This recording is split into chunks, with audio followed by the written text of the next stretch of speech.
자, 금강경 1분의 뜻을 이제 다 이해하셨죠? 예, 이 1분이 이제 어마어마한 메시지가 여기 있는 거예요. 그죠? 부처님이 우리에게 말이 아니라 행으로 그대로 보내주시는 거예요. 그래서 우리가 여기서 큰 메시지를 얻어야 돼요. 우리가 이제 여러분들이 혹시 가정에서 자제분들이나 또 친구 관계나 뭐 할 때 말만 하면, 저처럼 말만 하면 되겠어요? 말만 하면 안 돼요. 행동으로 증명해야 돼, 행동으로. 이게 가장 중요한 거예요. 예. 아시겠죠? 예. 그러니까 말로만 도와준다고 하지 말고 지갑을 열어야 된다. 자, 그 다음에 이제 2분으로 넘어가겠습니다. 자, 요거는 이제 중요하니까 같이 한번 읽고 시작할게요.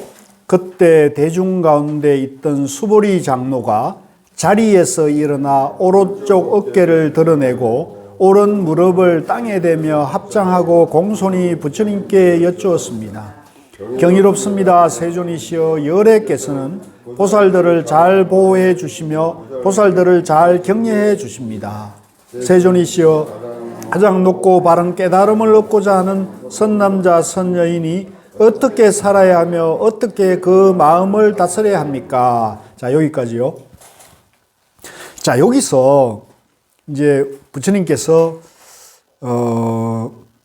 가사와 바루를 준비해서 이제 더 성으로 들어가서 이제 공양 글식을 차례대로 하고 공양을 드시고 이제 법문을 설하는, 그러니까 이미 앞에서 법회를 했기 때문에 이미 이제 공양 글식과 공양을 통해서 큰 가르침을 보여줬어요. 여기서 이제 뜻이 통한 분이면 졸업해도 되는 거예요. 네. 다 뜻이 통했죠? 졸업하셔도 안 될까요? 자, 이게 이제 뜻이 안 통하고 이게 뭔 말인지 모르겠다 이러는 분을 위해서 부처님이 이제 학원기들에게 이제 말로서 깨달음의 진리를 이제 설명을 이제 하기 시작하는 거예요. 이때 누가 뭐를 이렇게 기회를 만들어야 될 거 아니에요? 그 기회를 만들기 위해서 대중 가운데 있던 수보리 장로가 일어난 거예요. 그러면 이 수보리 장로는 이 뜻을 몰라서 일어난 게 아니고 뜻을 알지만은, 자, 이 부처님 마음과 이제 이심전심으로 통하면서 오늘 즈음에는 부처님에게 이 말씀을 한번 청해서 들으면 좋겠다 하는 마음이 수보리 장로가 일어났기 때문에 이제 하는 거죠. 이 수보리 장로는 앞에 나오는 급고독 장자, 수다타 장자의 사촌이래요, 사촌. 그래서 이제 이 수보리 장로는 일찍 출가를 해서 부처님의 10대 제자 중에 한 분이 돼 있는데, 수보리 장로가, 자, 여기 장로라는 말이 나왔잖아요. 이 장로라는 말은 요즘은 교회에서만 쓰는 말인 줄 아는데 실제로는 경전에 이 장로라는 말이 많이 나와요. 불교 용어를 이제 기독교에서 가져가서 이제 쓰는 바람에 기독교 용어인 것처럼 알려져 있는데 그건 아니에요. 원래 부처님 경전에 나오는 말이에요. 그래서 요즘 이제 절집에도 장로라는 말을 쓰기 시작했어요. 그래서 얼마 전에 우리 이제 선방에 수행만 하시는 스님들을 우리가 수자라 그러죠. 수자 스님들 중에 전국 선언 수자회라는 모임이 있는데 이제 고우 스님께서 이제 만들다시피 한 거예요. 그 수자회 대표를 지내신 분들의 모임이 이제 쉽게 말하면 수자계 원로 스님들이죠. 수자계 원로 스님들이 그 이름을 모임 이름을 하나 지어야겠다 하는데 수자 원로회라 하려고 그러니까 원로라는 말이 좀 겹치고 이러니까 수자 장로회라고 이름을 지으셨대요. 장로회라는. 그래서 지금 수자 장로회라는 모임이 있는데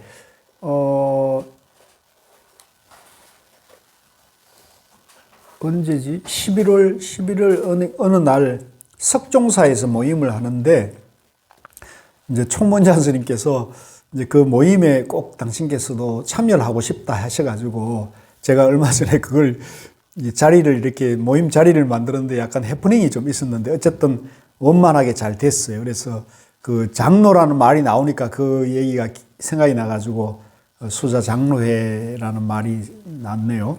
수보리 장로가 장로라는 거는 이제 그 수행자 안에서도 연세가 좀 지긋하면서 공부가 깊으면서 이제 연세가 지긋한 분을 장로로 이제 예우를 하는 거죠. 우리도 이게 이제 장로들이 계시죠. 수보리 장로가 자리에 일어나 오른쪽 어깨를 드러내고 오른 무릎을 땅에 대며 합장하고 공손히 부처님께 여쭈었습니다. 놀랍습니다. 세존이시여, 열애께서는 보살들을 잘 보호해 주시며 보살들을 잘 격려해 주십니다. 이 보살이란 말이 나왔어요. 보살은 원래 보리 살타의 준말이에요. 보리는 깨달음을 말하고요. 보리는 깨달음을 말하고 살타는 중생을 말해요. 중생. 이제 흔히 유정, 감정이 있는 존재. 감정이 있는 존재는 드물잖아요. 식물은 감정이 있어요, 없어요? 없잖아요. 감정 있는 존재를 이제 중생이라 하는데, 깨달음을 향해 가는 중생이란 뜻입니다. 깨달음을 향해 가는 중생을 보리살타를 하는데, 그 보리살타를 줄여서 보살이라 그래요, 보살. 열애께서는 보살들을 잘 보호해 주시며 보살들을 잘 격려해 주십니다. 세존이시여, 가장 높고 바른 깨달음. 자, 요걸 밑줄 꺼세요. 요걸 이제 한자로는 안욕다라 삼약삼보리라 그러고요. 이제 남방용으로도 안욕다라 삼약삼보리라 그러거든요. 그래서 요걸 이제 번역했을 때는 가장 높고 바른 깨달음이라 그래요. 가장 높고. 그러니까 깨달음이면 깨달음인데 앞에 바른도 붙고 높은 것도 붙고 가장도 붙잖아요. 그러니까 깨달음이 그냥 깨달음이 아니고 가장 높은 그리고 바른 그런 깨달음이라는 거죠. 그래서 우리가 뭐 예를 들면 오늘 집에서 나왔는데 가스불을 안 잠그고 나왔다. 이걸 깨달았다. 오늘 내가 욕실에 전등을 안 끄고 나왔다. 이걸 깨달았다. 무슨 변화가 있어요? 마음이 불안하기만 하죠. 그죠? 내가 차키를 찾는데 차키가 어디 있는지 모르고 하루 종일 찾다가 차키가 어디 있는 것을 깨달았다. 이게 뭐 세상 살아가는데 도움이 됩니까? 그런 건 아무 도움이 안 되는 거예요. 그러니까 그런 깨달음을 말하는 거 아니에요. 그러니까 우리가 여기 주변에 보면 허경영이도 자기가 깨달았다 그러잖아요. 허경영이도 깨달았다 그러고 뭐 누구도 깨달았다고 누구도 깨달았는데 그런 깨달음을 말하는 게 아니란 말이에요. 부처님이 말하는 깨달음은 가장 높고 바른 깨달음이라는 거죠. 이 강조하고 있는 거예요. 세상에 깨달았다는 사람들이 하도 많으니까 하도 엉뚱한 짓을 하니까 부처님이 말씀하시는 깨달음의 기준을 가장 높고 바른이라고 수식을 붙인 거예요.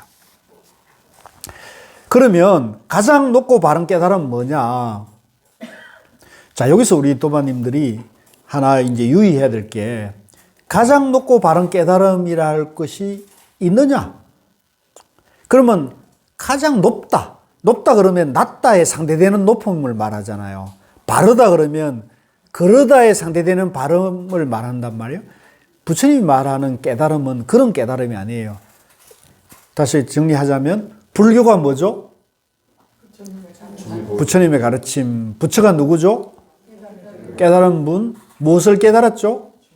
중도를 말하잖아요. 그러니까 여기서도 가장 높고 바른 깨달음이 뭐냐 할 때는 중도여야 되죠.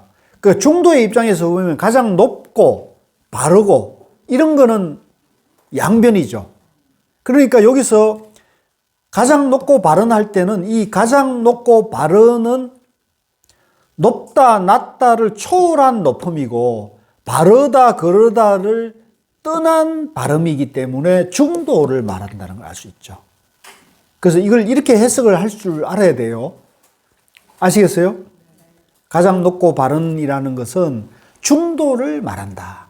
쉽게 말하면 중도를 깨달았다 이렇게 있는 거죠. 이걸 이제 이해하셔야 돼. 이게 이해 안 되면 불교가 이해가 안 되고, 불교가 이해가 안 되면 여러분들이 마음에서 지혜가 나올 수가 없는 거예요. 가장 높고 바른 깨달음, 중도의 깨달음을 얻고 이렇게 한다는 거죠. 중도의 깨달음을 얻고자 하는 선남자, 선여인, 이제 착한 남자, 착한 여인, 여기 지금 와 계시고 이런 분들이 다 선남자, 선여인들이죠. 어떻게 살아야 합니까? 중도를 깨달으려면 우리가 어떻게 살아야 됩니까? 또 어떻게 내 마음을 다스려야 될 건가? 이건 누구나가 이게 원하는 거 아닙니까? 그죠? 불교를 아는 사람이든 모르는 사람이든 뭐 하느님을 믿든 알라신을 믿든 어떻게 하면 영원한 행복, 중도의 깨달음을 통해서 생사를 해탈해서 잘 살고 편안한 마음으로 살아갈 수 있습니까? 이렇게 묻고 있는 거죠. 그러니까 이건 누구에게나 해당되는 질문을 부처님에게 여쭙고 있는 것이죠.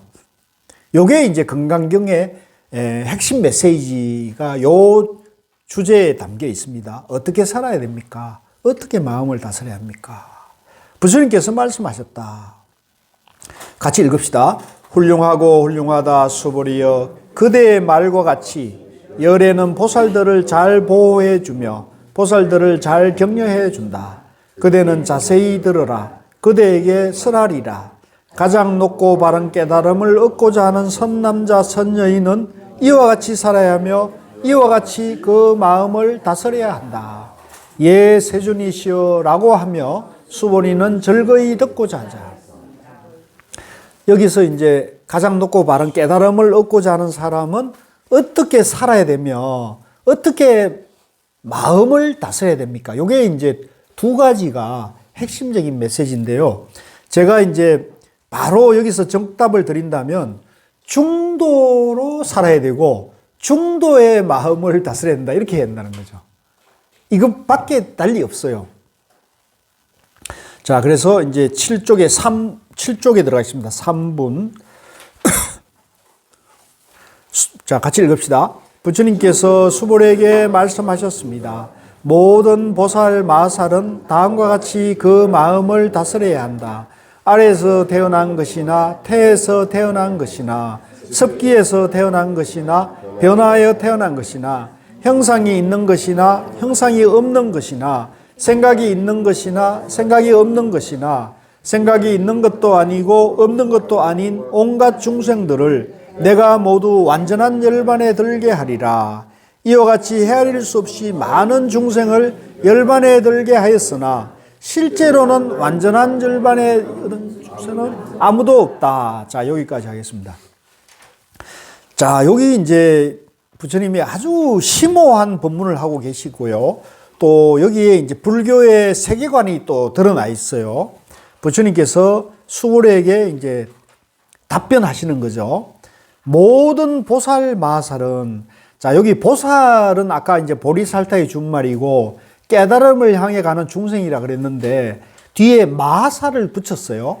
마하는 크다는 뜻이에요. 크다. 마하는 범어고요. 우리말로는 크다. 그래서 마하반야 바라밀다 신경, 반야신경이 원래 마하반야라 그러잖아요. 그 마하도 크다는 뜻인데 여기서 이 마하를 크다 작다의 그런 양변의 크다보다는 이제 중도의 크다라는 뜻으로 이해하시면 좋겠고요. 보살 마살은 이제 살은 중생을 말하는데요. 이제 보살 마살 이렇게 붙이면은 많은 보살들, 많은 보살 대중 이런 뜻이에요. 보살 대중. 예. 보살 마살은 보살 대중은 이런 얘기입니다. 모든 보살 대중은 다음과 같이 그 마음을 다스려야 한다. 아래에서 태어난 거. 뭐가 있죠? 닭, 오리, 그죠? 아래에서 태어난 거, 메추리, 이게 아래에서 태어났죠. 우리 박혁거세 우리 조상님도 아래에서 태어났습니다. 아래에서 태어난 것 있고, 태에서 태어난 거, 사람, 강아지, 태에서 태어나죠. 태에서 태어난 것이나, 습기에서 태어난 거, 올챙이, 습기에서 태어났죠. 그 다음에 변화에서 태어난 거, 변화에서 태어난 것은 진화해서 변화해서 태어난 거잖아요. 그러면 이 중에 여러분들 AI는 뭡니까? AI는 어디에 속해요?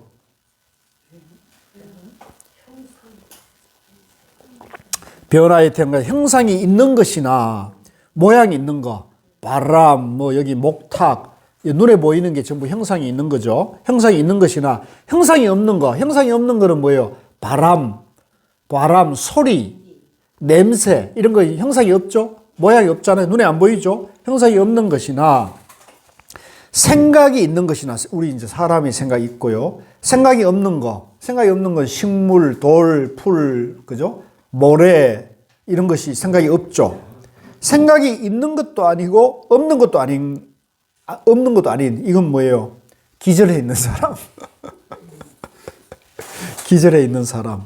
그죠? 그리고 생각이 있는 것도 아니고 없는 것. 요게 이제 구류 9가지 중생이라 그래요. 그래서 구류 중생이라는데 불교에서는 이 우주 만물에 존재하는 모든 일체 존재, 일체 중생을 이 9가지에 해당된다 그러거든요.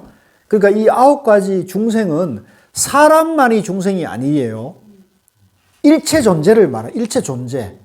형상이 있는 거나 형상이 없거나 일체 존재를 말하는데 여기에 AI가 들어갑니까? 안 들어갑니까? 왜 안 들어가죠? 아까 일체 존재를 얘기했잖아요. 일체 존재. 그거는 저기 기독교에서 하는 얘기 같은데 AI는 하나님이 창조하는 게 아니라 인간이 창조했으니까 그거는 하나님의 창조물이 아니다 이렇게 할 수가 있겠죠. 근데 불교의 입장에서는 당연히 AI도 여기에 구류 중생에 들어가겠죠. 그죠? 인공지능은 당연히 들어가는 거죠. 코로나 바이러스는 당연히 들어가죠. 그죠? 그러니까 이게 전부 코로나 바이러스도 중생이고 AI도 중생인 거예요. 이해되세요? 이걸 부정하거나 배격할 필요가 없어요. 그냥 이거는 진화해서 나타나는, 그러니까 이 AI는 진화해서 나타나는 거 아닙니까? 인간이 만드는 창조물인데, 그러니까 우리가 오늘날 기독교에서 만약에 하나님이 인간을 창조했는데, 그죠? 맞죠? 동의 안 하는 분이네. 기독교에서는 하나님이 인간을 창조했어요. 그죠? 근데 하나님에 의해서 창조된 인간이 하나님의 최고의 성과가 인간 아닐까요? 하나님의 창조물 중에 최고의 작품이 인간일 텐데 그 하나님이 만든 인간이 인간 자신보다 위대한 창조물을 만들어 버렸단 말이에요. 그러면 이게 누가 더 위대한 거예요? 사람이 더 위대한. 하나님 신보다도 더 위대한 위치에 올라서 버렸다는 거죠. 그래서 이제 유발 하라리라고 그 유대인 그 인류학자, 문명학자가 지금 21세기에 인간이 이 지구상에 신의 지위에 등극했다. 신의 지위에, 창조주의 지위에 올라섰다는 거죠, 인간이. 저는 그 말이 상당히 공감이 되더라고요. 그래서 이제 사실은 지금 이런 과학기술 문명 시대에는 신의 존재라든가 또 인간의 운명을 이제 뭐 점집에 가서 운명을 막 점치는 거나 이런 건 사실은 전혀 이게 안 맞는 얘기거든요. 그래서 성철 스님도 보면 이제 과학기술이 발달할수록 이제 그런 신중심의 종교는 자리를 잃게 될 것이다. 이런 얘기를 성철 스님도 계속 역설을 하고 계시죠. 그래서 성철 스님 같은 분도 과학기술에 대해서 굉장히 관심이 많았고 그런 흐름이 이제 인간의 무한한 그런 가능성을 열어놓는다. 무한한 능력을 이제 입증하는 과정이다. 이렇게 얘기하고 있고 실제 그렇죠. 그래서 이제 고우 스님도 이제 그런 과학에 대해서 굉장히 관심이 많았거든요. 그래서 이제 우리가 지금 실제 이 AI, 우리 인간보다 위대한 그 AI를 만들었고, 이 AI에 의해서 이제 앞으로 그 모든, 어떤, 뭐랄까, 기술, 지식이 이제 AI에 인간이 압도당하는 시대로 갈 것이라고도 많이 예측해요. 제가 이렇게 써봤을 때는 저는 별로, 아직 기술이 신통차인데, 사람들 얘기를 들어보면 굉장히 발전의 속도가 높다 그래요. 그리고 이제 세계 최고 부자들이 여기에 어마어마한 투자를 해서 계속 이 AI 능력을 고도화시켜 가지고 결국은 전지전능한 AI가 출현할 가능성이 높다. 근데 이제 그 전지전능한 AI가 만약에 출현했을 때 인간보다도 지능이 더 뛰어나잖아요. 그럼 우리 사람이 생각하지 못하는 그런 AI가 AI의 복제, 그 아들, 자식들을 만들어내는 것을 이제 지령해서 그렇게 나아가게 될 경우에 인간이 이제 과연 생존할 수 있을까? 인간과 AI와의 전쟁이 충분히, 갈등이 충분히 예상될 수 있지 않겠어요? 어떻게 생각하세요? 그러니까 사실은 지금 우리가 지금 그 지구촌 이 호모사피엔스 인류에게는 굉장히 심각한 상황이 와 있는 거예요. 인간이 이제 육식하고 이래가지고 소, 돼지, 뭐 닭 이거 다 그냥 사육하고 또 이제 호랑이, 사자, 코끼리 이거 다 동물원에 가둬가지고 다 우리가 밥 주고 있잖아요, 지금. 그러니까 이런 동물들 세계에서 봤을 때는 인간이 어떤 존재예요? 진짜 어마무시한 하나님과 같은 절대적인 존재인데, 그러니까 그 동물의 입장에서 봤을 때 AI가 필요할까요? 인간이 필요할까요? AI는 동물들 해치지는 않겠죠. 근데 AI의 정보도 사람이 주는 거 아니에요? 지금까지는 그렇죠. 이제 지금까지 계속 이제 그렇게 지금 해서 AI를 지금 그 능력을 지금 극대화시켜 가고 있잖아요. 근데 이제 그 AI가 어느 순간에 그걸 임계치를 넘어섰을 때 어떻게 될 것이냐. 어떤 분이 얼마 전에 그런 말씀을 하셨어요. 사람이 지금 우리는 DNA와 DNA가 만나 남자와 정자가 만나서 사람이 태어나는데 이제는 그런 사람을 보기 힘든 시대가 도래할 것이다. 그럴 수도 있겠죠. 그럴 수도 있죠. 그렇죠. 요새 뭐 우리나라만 하더라도 그 출생을 안 하려고 그런 기피하는 현상이 나타나는 거잖아요. 예. 그러니까 지금 젊은이들의 고민들이 이제 그런 문제에 맞닿아 있는 거죠. 지금 세상이 너무나 큰 변화가 오고 우리 나이 든 사람들이 살아온 시대와 다른 시대를 지금 사실은 살고 있는 것 같아요. 예. 그런데 이제 이런 문명의 이런 큰 변화가 사실 인류에게 상당히 심각한 문제인데 오늘날 이 정치 지도자들이 무슨 일을 하고 있어요? 이런 데 아무도 관심이 없잖아요. 서로 정적을 죽이고 내가 권력을 차지하는 데에만 눈앞에 그냥 저러니까 정말로 우리가 고민해야 될 인류의 근본적인 문제와 이 기후 위기에서 오는, 그죠? 인간의 생존 가능성에 대한 이런 심각한 문제에 대해서는 이 사람들이 별로 관심이 없잖아요. 참 안타까운 일이죠. 그러니까 참 어찌 보면 그런 생각하면 약간 좀 슬프기도 하는데, 그래서 내가 요즘 그 링컨이 깨달은 분이다고 주장을 하고 있습니다. 제가 왜 링컨이 깨달았냐 그러면 링컨이 이제 노예 해방을 했잖아요. 그죠?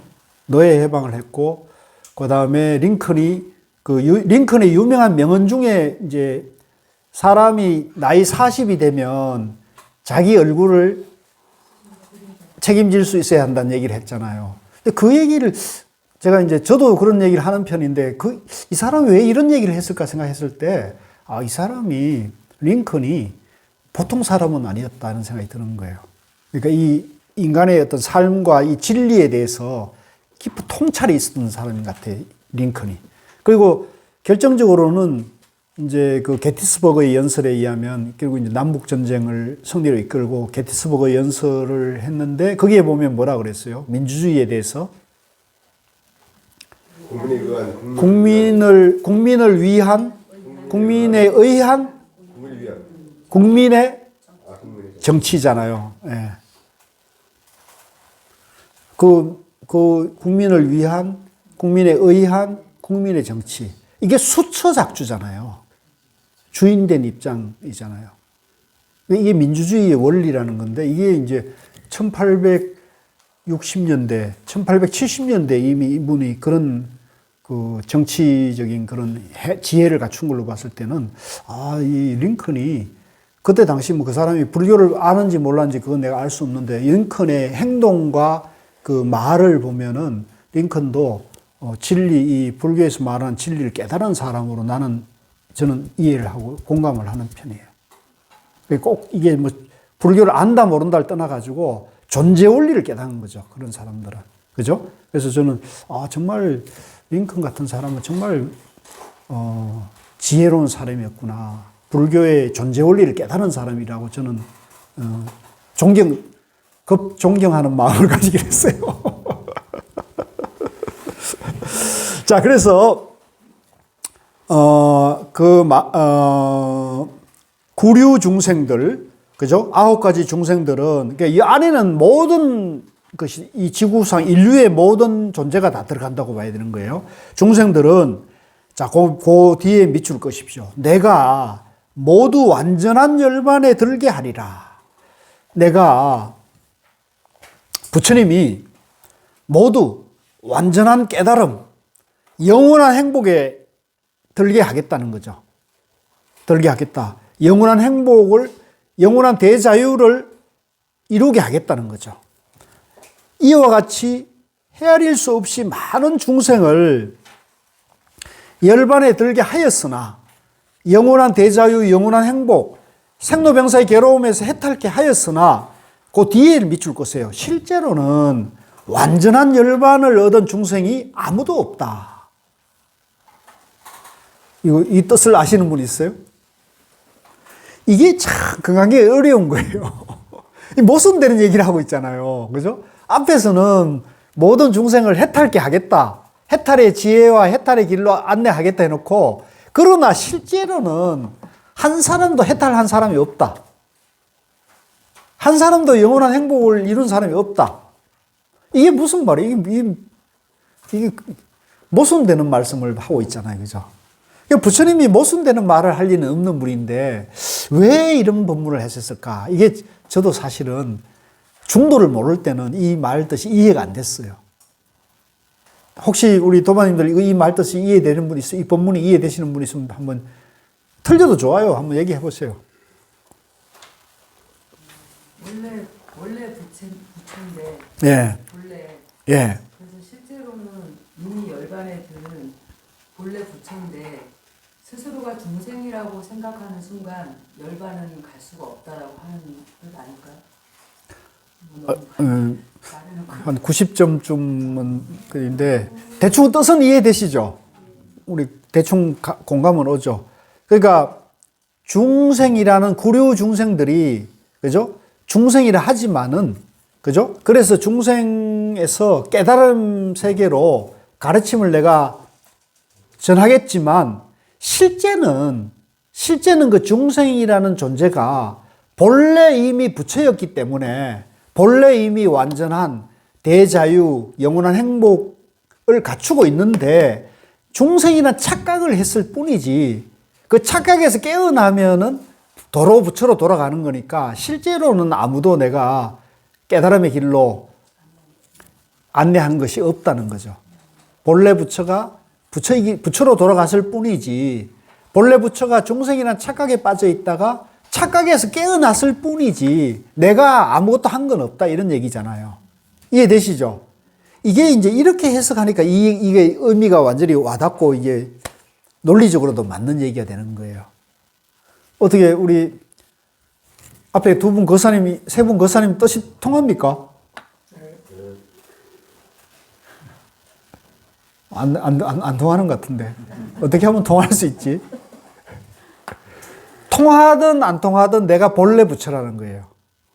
알든 모르든 깨닫든 못 깨닫든 내가 이대로 부처의 지혜와 능력을 완전하게 갖추고 있는 존재라는 것이 부처님의 깨달음의 얘기라는 거죠.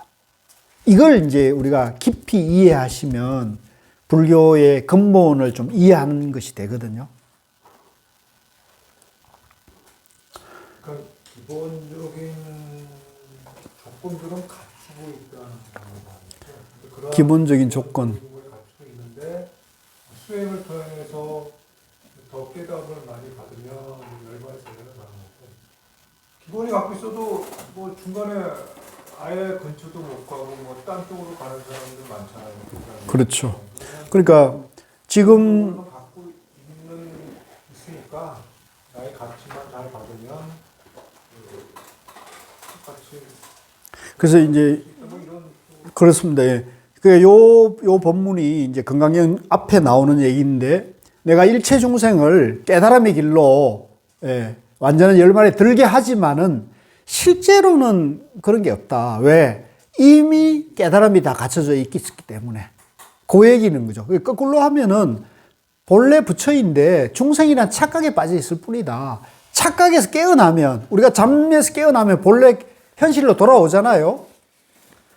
내가 어떤 존재인 줄 모르고 있다가 내가 현실로 돌아오면 깨닫게 되잖아요. 그 얘기를 하고 있는 거죠. 그래서 실제로는 완전한 열반을 얻은 중생이 아무도 없다. 본래 이미 부처였기 때문이라는 거죠. 예, 본래 중생이란 것도 없다는 얘기죠.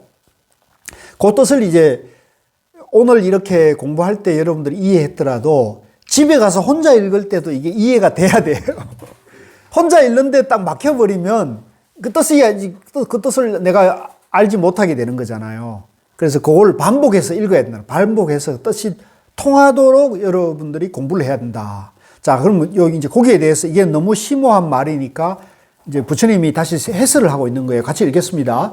왜냐하면 수보리여 보살에게 자아가 있다는 관념, 계아가 있다는 관념, 중생이 있다는 관념, 영혼이 있다는 관념이 있다면 보살이 아니기 때문이다. 자, 여기까지 하는데요. 자, 여기가 이제 왜냐하면 수보리야, 이제 그걸 설명하고 있는 거예요. 보살에게는 자아가 있다는, 이제 요 번역도 제가 조금, 저는 좀 어색해서, 이게 한자로는 아상이거든요, 아상. 그죠? 그래서 저는 그냥 아상, 인상, 중생상, 수자상 이렇게 새겨도 괜찮을 것 같아요. 이제, 그냥 여러분들, 그러면 아상은 뭐냐면, 내라는 실체적 존재가 있다. 예를 들면 여기 지금 목탁이 있다 합시다. 이게 목탁이 있으면 이 목탁이라는 실체가 있다. 이렇게 우리가 보는 걸 아상이라는 거예요. 아상. 자아가 있다. 이게 이제 이 목탁이 있고 이게 종이 있단 말이에요. 이것도 실체가 있다고 보는 거죠. 근데 사실은 우리가 이제 이걸 원래 목탁이 되기 전에 뭐였어요? 나무잖아요. 그리고 이게 목탁이 수명을 다하면 이게 재가 될 거 아닙니까? 그러면 이게 목탁이라는 것은 현재 인연 조건이 목탁일 뿐이지 이게 영원한 건 아니잖아요. 그죠? 인연으로 존재할 뿐인 거죠. 이것도 마찬가지죠. 이것도 세도 이게 금속이 이제 이게 이렇게 만들어지기 전까지는 여러 가지 돌덩이하고 같이 있었을 거를 이걸 재련을 해가지고 이렇게 만드는 것이잖아요. 이것도 수명이 닿으면 다시 본래로 돌아가겠죠. 그러니까 이런 모든 것이 사람도 마찬가지고 일체 모든 존재가 자아가 있다. 고정된 주체가 있다라고 생각할 수가 없다는 거죠.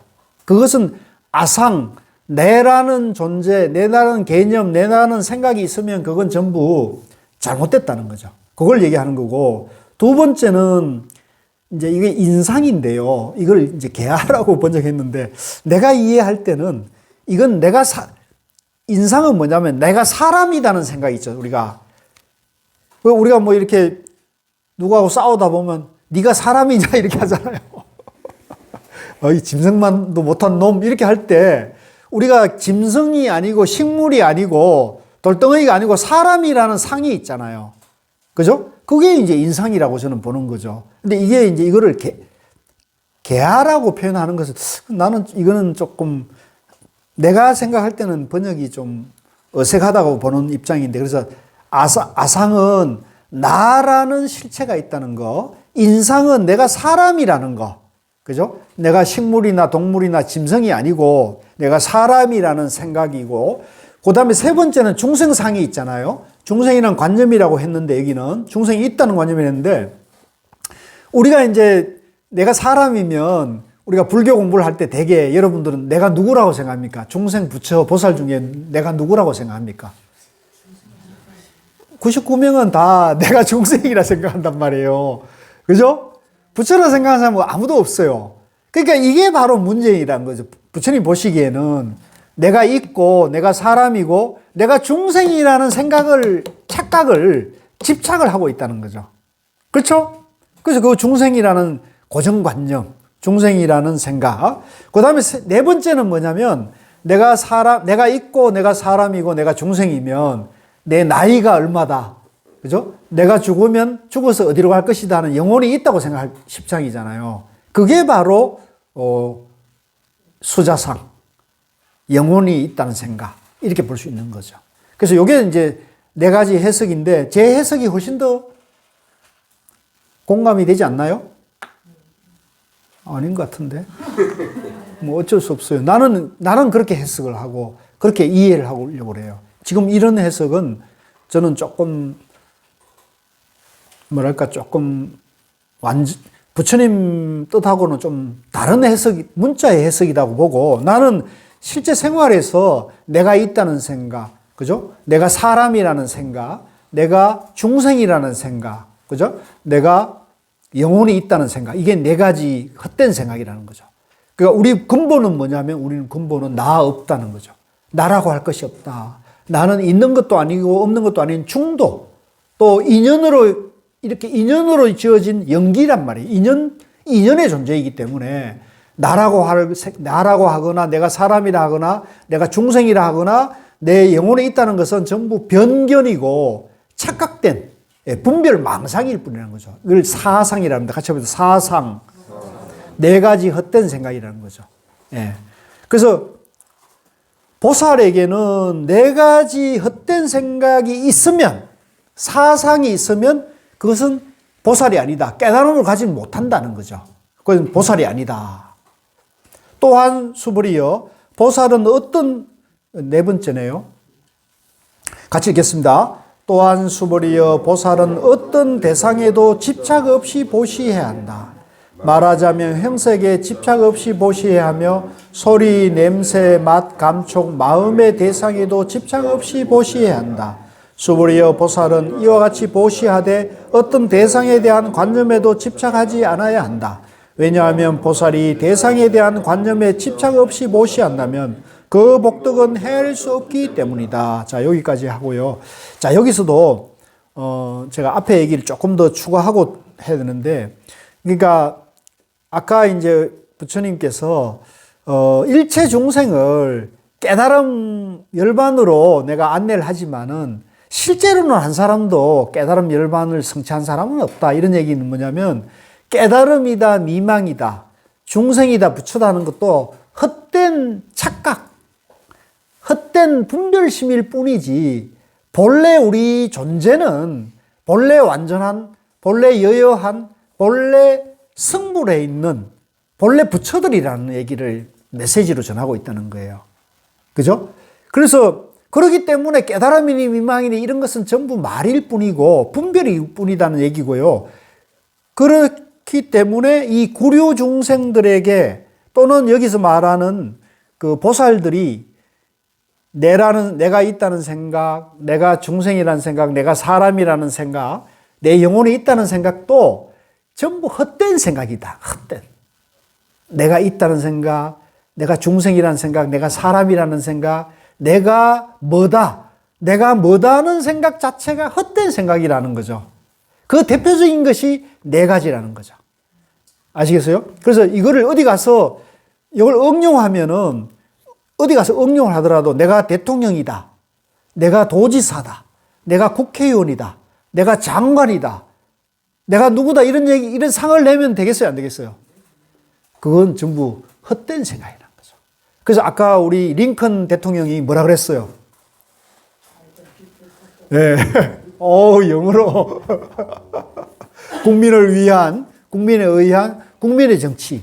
이건 뭐예요? 민주주의잖아요. 일체 중생이, 일체 존재가 평등하다는 정신이잖아요. 가르침이잖아요. 그러니까 거기서 조금 더 나아가면 불교에서는 동물, 식물, 사람, 일체 차별이 없이 이 우주 만물의 모든 일체 존재가 다 평등하고 다 그대로 부처라는 얘기를 하고 있다는 거죠. 그 어떤 상도 냈으면 그 상이 전부 분별이고 그 상을 내는 한 괴로움을 피할 수가 없다는 거죠. 행복할 수가 없다. 그 얘기 지금 하고 있는 거예요. 그런데 우리 지금 이 시대, 이 세상의 정치인들은 왜 저렇게 상을 내고 왜 저렇게 자기가 진보니 보수니 이렇게 집착하면서 왜 상대를 이렇게 깔아뭉개려 할까요? 그래서 맨 처음에 얘기하시는 본래 인간은 부처라는 게 이해가 안 가요. 아, 그러니까 이해 안 가죠. 이해 안 가죠. 이 사항을 보면 네. 만약 그렇다면 일반적인 기본 자질이 있다 그러면 벗어남이 거의 좀 벗어남이 좀 작아야 되고 요새 돌아가는 거 보면 뭐 개나 소나 아니면 동물보다도 못한 어떤 그런 사람들이 기본이 일단 부처다 라고 했을 때는 뭐가 그러니까 그럴 때는 이렇게 생각하시면 돼요. 본래 부처라는 것도 개념이다, 상이다 이렇게 봐야 돼요. 그것도 고정관념이라고 봐야 되는 거죠. 그런 것조차도 그런 분별조차도 없으면 이대로 이 지금 현실이 이대로 긍정을 해야 되는 거죠. 현실 이대로를 받아들여야 되는 거예요. 무슨 말이냐? 지지고 볶고 악이 다툼하고 지옥 같고 아수라 같은 이 현실 자체가 이것 자체를 부정하거나 외면하는 것 자체도 이게 전도된 생각이 나는 거죠. 그러니까 현실을 있는 그대로 받아들이면 괴로움이 있어요, 없어요? 괴로움 게 없죠. 아, 저놈 나쁜 놈, 저 검수 같은 놈이라는 내 안에 괴로움이 없고 불편함이 없죠. 그냥 현실을 어떤 사람은 사람이 아니고 검수같이 욕망을 추구하고 이해한기를 추구하고 뭘 하더라도 그게 그대로 우리 이 인류 모든 이 인연 진리의 세계에 일어나는 일이기 때문에 그걸 그대로 절대적인 긍정의 입장에서 그냥 받아들여야 된다는 거죠. 이걸 부정하거나 외면하면은 내가 괴로워지죠. 이게 이제 아주 중요한 메시지예요. 그것을 그렇게 내가 받아들이지 못하게 되면 저 나쁜 놈, 저 XX 이러면서 내가 화가 일어나고 내가 분노가 일어나잖아요. 그러면 누가 다쳐요? 내 손해만 되는 거예요. 근데 그 사람은 내가 이렇게 화난다고 하는 거 알아요? 아무 상관이 없어. 그 사람은 그 사람 업대로 사는 거예요. 그 업대로 사는데 이제 우리가 가사 진리가 있고 정의가 있다면, 그죠? 도와 덕이 있다면, 우리 이제 진리가 있고 도와 덕이 있다고 보는 거 아닙니까? 도와 덕이 있다면 그 도, 덕에서 벗어난 사람, 그죠? 삿된 행위를 하는 사람, 삿된 업을 지은 사람은 과보를 받는다고 봐야 됩니까? 안 받는다고 봐야 됩니까? 그거는 인과대로 간다. 인연법대로 간다고 봐야 되는 거죠. 그 인연이 언제 올 것인지는 아무도 몰라요. 자기도 모르고 나도 몰라요. 그죠? 그러나 그건 인연대로 가는 거죠. 예를 들면 우리가 화살이 그죠? 비유해보자고요. 화살이 힘이 있을 때는 모든 걸 뚫고 지나가잖아요. 그러니까 그 힘이 있을 때는 언제 떨어질지 몰라요. 근데 그거 힘이 다 하면 어때요? 지가 떨어지잖아요. 그죠? 이게 자연 법칙인 거죠. 인연법이고 자연 법칙인 거거든요. 그래서 지연대로 받고 지연대로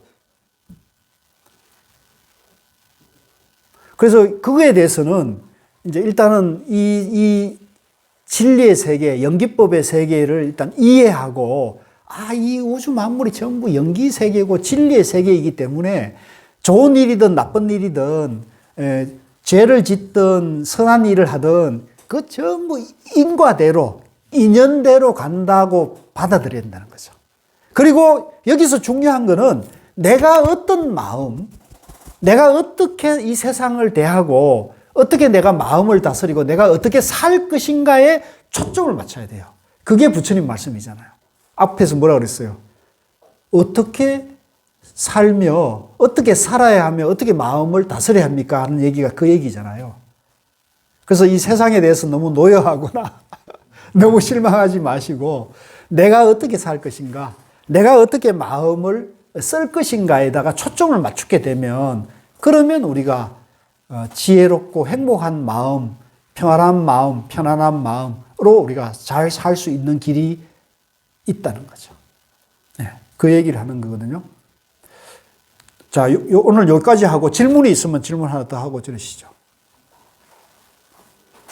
건강에 재미있습니까? 예, 이거 이렇게 하면 재밌어. 진짜 살아가는데 도움이 되는 거예요. 선생님, 그 지금 현재 사회가 예. 도와 덕은 완벽하게 실종된 것 같거든요. 네, 실종이 된 것 같은데 과연 그 도와 덕이 그 현재 사회가 너무나 많이 뭐랄까 실종이 돼서 도와 덕이 실종이 돼서 어떻게 어떻게 말을 할 수가 없을 정도의 정말 그야말로 그렇게 된 것 같아서 참 과연 선생님 말씀대로 부처님 말씀대로 인과 응보가 될 것인지 과연 덕이 그 사람을 과연 업이 쌓인 만큼의 정말 화살이 그런 간단한 비유잖아요. 화살이 힘이 있을 때는 가지만 떨어진다라는 것은 저희들은 어느 정도 살다가 죽듯이 그 생로병사의 원리가 있듯이 예. 과연 지금의 이 이제 이 사회 생활 자체가 흐르고 있는 이 사회의 이런 현상이 과연 그 부처님 뜻대로 우리가 지금 공부하는 이런 도와 덕으로 나중에 화살이 꺾이듯이 그런 날이 올 거라고 선생님은 믿습니까? 나는 그렇게 안 보고요. 그렇게 안 보고 이제 다 지연대로 받는다고 보는 거죠. 지연대로. 아 근데 그건 네. 제가 생각할 때 너무 지금 현 세태에 너무 무책임한 말이 아닌가 싶어요. 근데 그거는 이제 왜냐하면 저희들도 정말 그야말로 링컨 대통령이 국민을 위한 국민에 의한 국민의 정치를 하겠다 그 말은 주권은 국민에게 있잖아요. 그렇죠. 주인은 국민이잖아요. 주인은 실종되고 없잖아요. 지금 현대 이 사회 저희가 살아가야 되는 시대의 정치는 대통령과 국회의원은 저희를 대신해서 일을 해줘야 되는 사람들인데 그런 것. 근데 그 국회의원 대통령을 누가 뽑았어요? 그러니까요. 그러니까 뽑았는데 그러니까 자업자득이라니까요. 그걸 자업자득이라고 해야 자업자득인데 이제 이것도 이제 그 여러 가지 뭐 얘기하고자 하면 너무 어마어마한 얘기가 있겠지만 그러니까 이것을 일단은 그러니까 부정적이고 비판적으로 보면 내 삶이 피폐해지거든요. 내 마음이 괴로워진다고요. 더 힘들어져요. 세상도 괴롭고 힘든데 내 마음마저 그렇게 하면 너무 억울하죠. 그래서 이럴 때 어떻게 이걸 시간을 지나가야 되냐면 내가 내 마음을 편안하게 할 수 있는 공부, 내가 내 마음과 내 삶을 저런 내가 미워하고 비판하는 사람들처럼 안 되는 내 삶을 지혜롭고 행복하고 바른 삶이 되도록 내가 소관하는 영역에서는 최선을 다해야 되는 거죠. 네, 그밖에 다른 길이 없어요. 그래서 그 중에 하나가 제가 이거 하는 거예요, 저도. 그래서 아시다시피 저도 한 10년간 어려운 시절을 보냈어요, 저도. 어려운 시절을 보냈지만 제가 나름대로 최선을 다해서 해왔기 때문에 그런 10년 정도의 어려운 시절이 후딱 지나가 버렸어요. 그 지금은 이제 뭐 아까도 말씀드린 최전성기가 지금 도래해서 아시는 분 아시죠? 예. 그러니까 그런 거예요. 그러니까 어려운 시절을 만나면 누구든지 어려운 시절을 만나거든요. 근데 그 어려운 시절을 낙담하고 슬퍼하고 비관에 빠져 있으면 내가 거기에 같이 휩쓸려 버려요. 그러면 그 사람은 주인된 입장, 자기 삶의 주인이 아니죠. 내가 내 삶의 주인일 때는 세상이 나를 속이고 이러더라도 내가 그 어려운 시절에 속임을 당하지 않는 지혜로운 삶의 길을 내가 꾸준히 찾아가면서 내 동력을 유지를 해야 되는 거예요. 그러면 어느새 지나가요. 그러면 또 빛나는 세상이 옵니다. 자, 수고하셨습니다.